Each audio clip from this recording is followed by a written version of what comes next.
یرید اللہ ان یخفف عنکم، اگر اس راستے پر چلو گے تو اللہ تمہیں ہلکا پھلکا کر دے گا، تمہارے اسٹریس دور کر دے گا۔ اگر تم اسلام پہ چلو گے، سیکھنے کے لیے ہر میدان میں اللہ تعالیٰ نے محنت رکھی ہے، بغیر محنت کے نہیں۔ اب چونکہ اس محنت پہ کیا ملے گا وہ نظر نہیں آتا۔ ابو دجانہ رضی اللہ تعالیٰ عنہ بہت بڑے صحابی ہیں، ان کے اتنے فضائل ہیں، کتابیں بھری پڑی ہیں، لیکن وہ فرماتے تھے میرے بھائیوں، میرے پاس بخشش کا سب سے بڑا جو عمل ہے وہ یہ ہے کہ میں نے اپنی زبان سے کبھی کسی کو دکھ نہیں پہنچایا، اور میرے دل میں کسی کے لیے نفرت کوئی نہیں ہے۔ اور اچھے اخلاق دو چیزوں سے قابو میں آتے ہیں، ایک اس زبان پہ قابو ہو، ایک دل کے جذبات پر قابو۔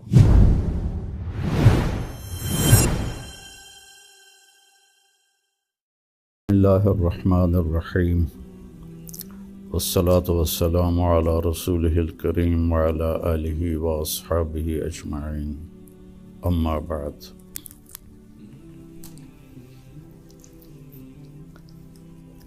دین اسلام زندگی گزارنے کا وہ طریقہ ہے جو اللہ نے جناب رسول اللہ صلی اللہ علیہ وسلم کے ذریعے سے ہم تک پہنچایا اور بتایا، ڈنڈے سے نہیں چلایا۔ باقی جو جتنی مخلوق ہے ان کو اللہ نے مجبور پیدا کیا ہے۔ آم کے درخت پر اس کی مرضی سے کیلا نہیں لگے گا، آم ہی لگے گا، یہ اس کے لیے پابندی ہے۔ کریلا کڑوا ہوگا، میٹھا نہیں ہوگا۔ بھینس نے دودھ دینا ہی دینا ہے، اس کو اختیار نہیں کہ وہ انکار کر دے۔ تو اس طرح پوری کائنات کو دیکھیں تو ساری کائنات اور سارے جانور، سارے جاندار بے جان، وہ ان کو اللہ نے پابند کر دیا ہے، وہ اس سے ادھر ادھر نہیں ہو سکتے۔ ہمارا چونکہ پیپر ہے کہ لیبلوکم ایکم احسن عملا، کہ تم میں کون اللہ کو راضی کر کے آتا ہے، کون اپنے عمل کو خوبصورت بناتا ہے، اور کون اس تھوڑی سی زندگی کے پیچھے اپنے اللہ کو ناراض کر دیتا ہے۔ تو جب اللہ ہی نے انسان کو بنایا اور اس نے ہی چلنے کا راستہ بتایا تو یقیناً وہ سب سے آسان ہوگا۔ پوری دنیا کے نئی نسل میں ایک بات کامن ہے، چاہے پاکستان میں ہو چاہے امریکہ میں ہو، دین پہ چلنا بڑا مشکل ہے۔ تو ہم اللہ سے پوچھیں وہ کیا کہتا ہے، جس نے ہمیں یہ فطرت اللہ التی فطر الناس علیہا لا تبدیل لخلق اللہ اور ان الدین عند اللہ الاسلام، کہ اب زندگی گزارنے کا ایک ہی طریقہ ہے جس پر تم کامیاب ہوگے، وہ اسلام ہے۔ تو اللہ تعالیٰ کہہ رہا ہے یرید اللہ بکم الیسر، اللہ تمہارے لیے آسانی چاہتا ہے، ولا یرید بکم العسر، اللہ تمہارے لیے تنگی اور مشقت نہیں چاہتا۔ یرید اللہ ان یخفف عنکم، اگر اس راستے پر چلو گے تو اللہ تمہیں ہلکا پھلکا کر دے گا، تمہارے اسٹریس دور کر دے گا، تمہاری یہ جو ایک اینزائٹی اور ڈپریشن کا لفظ پوری دنیا میں چلا ہے، یہ اللہ تمہارے دور کر دے گا اگر تم اسلام پہ چلو گے۔ یرید اللہ ان یخفف عنکم، اینزائٹی ڈپریشن کی دوائیں کیا کرتی ہیں، دماغ کو تھوڑا سست کر دیتی ہیں، تو اس کی جو فیلنگز ہیں نیگیٹو وہ ذرا کم ہو جاتی ہیں، تو اللہ تعالیٰ فرما رہا ہے میرے راستے پر چلو تو یہ آئیں گی نہیں، تم خوش باش رہو گے، مزے میں رہو گے۔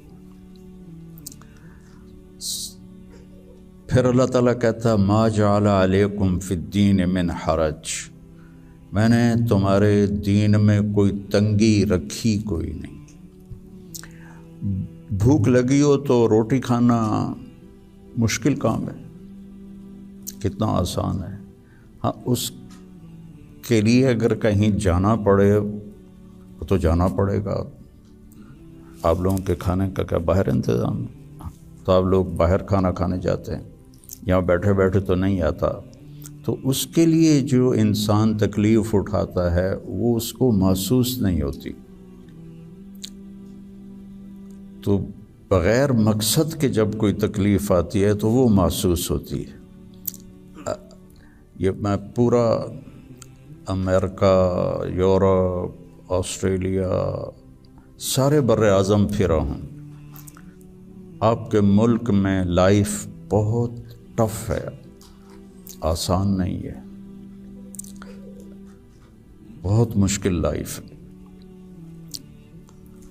تو اللہ تعالیٰ کہہ رہا ہے تم میرے راستے پر آ جاؤ، ہم تمہاری زندگی کو آسان کر دیں گے، چونکہ اس میں تنگی ہے ہی کوئی نہیں۔ پھر ایک حدیث سناتا ہوں آپ کو، ان اللہ شرع الدین،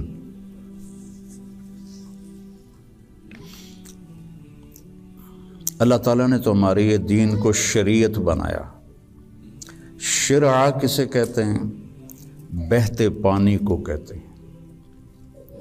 بہتا پانی کتنا مفید ہے، کتنی پوری زندگی کا نظام پانی کے اوپر چل رہا ہے۔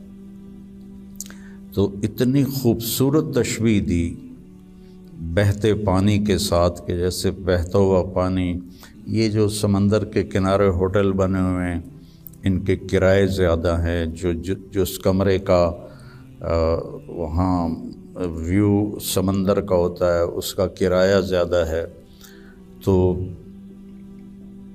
پانی پر اللہ تعالیٰ نے زندگی کو چلایا ہے۔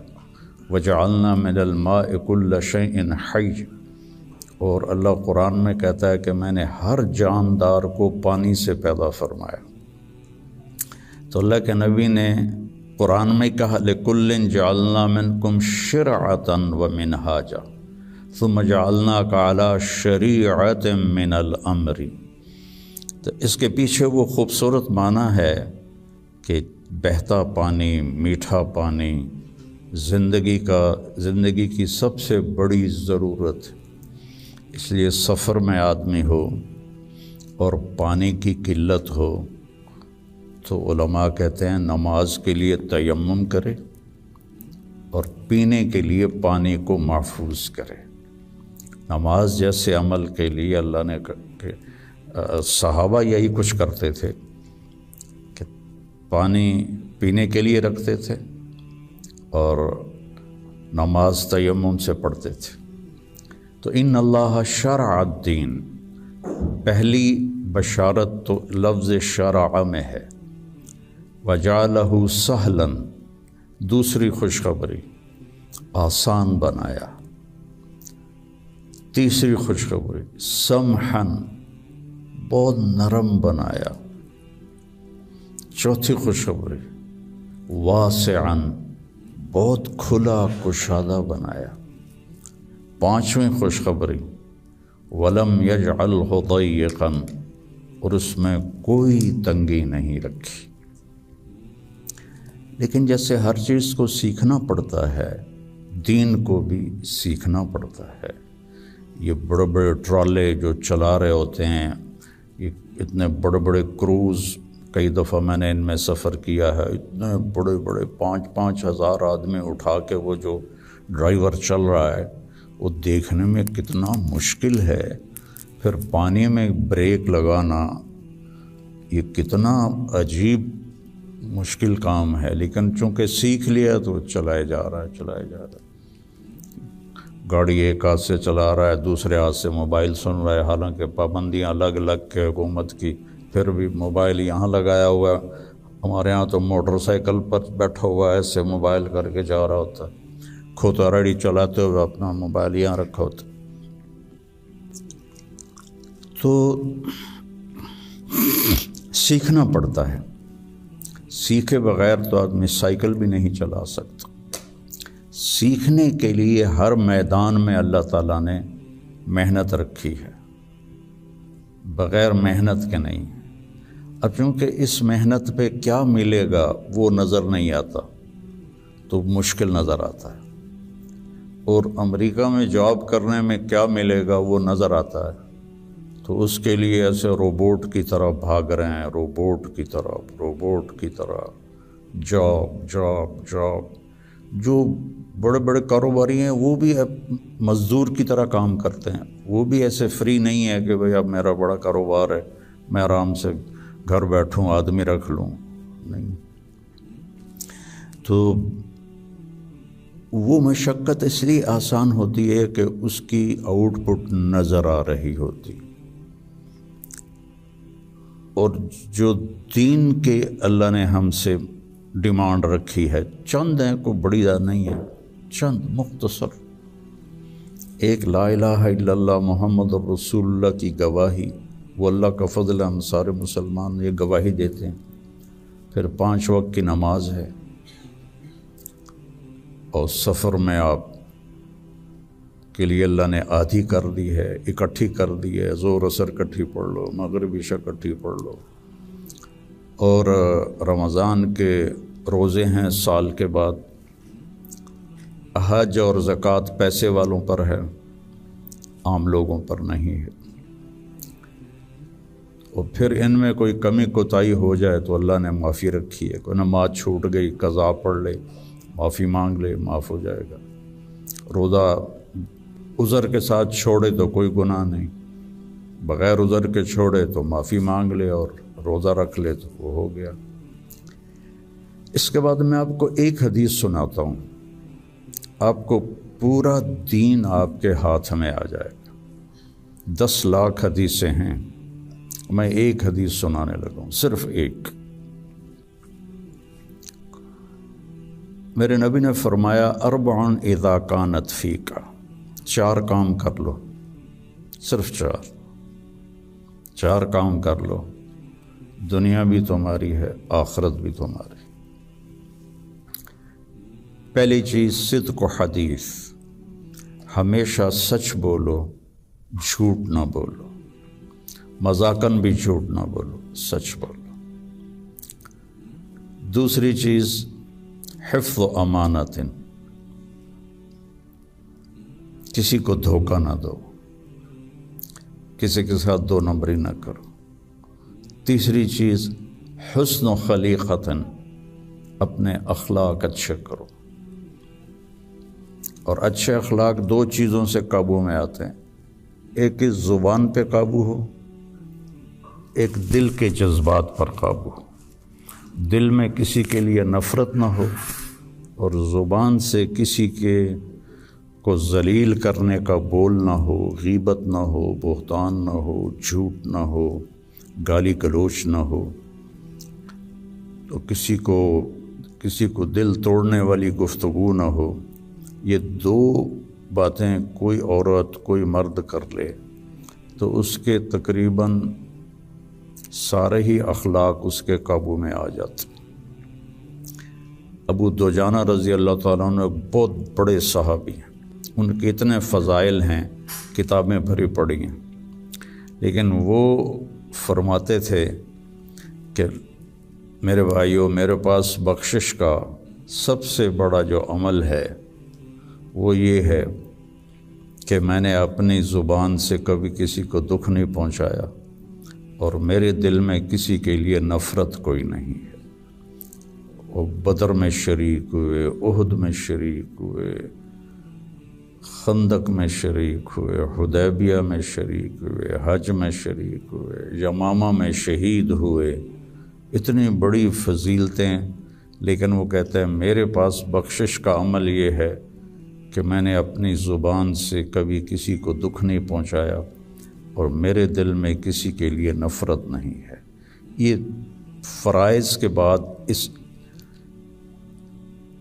دو چیزوں پہ آپ عمل کر لیں تو آپ کے اخلاق بہت عالی ہو جائیں گے۔ اور چوتھی چیز فرمائی عفت فی طعمۃ، کہ رزق حلال کماؤ۔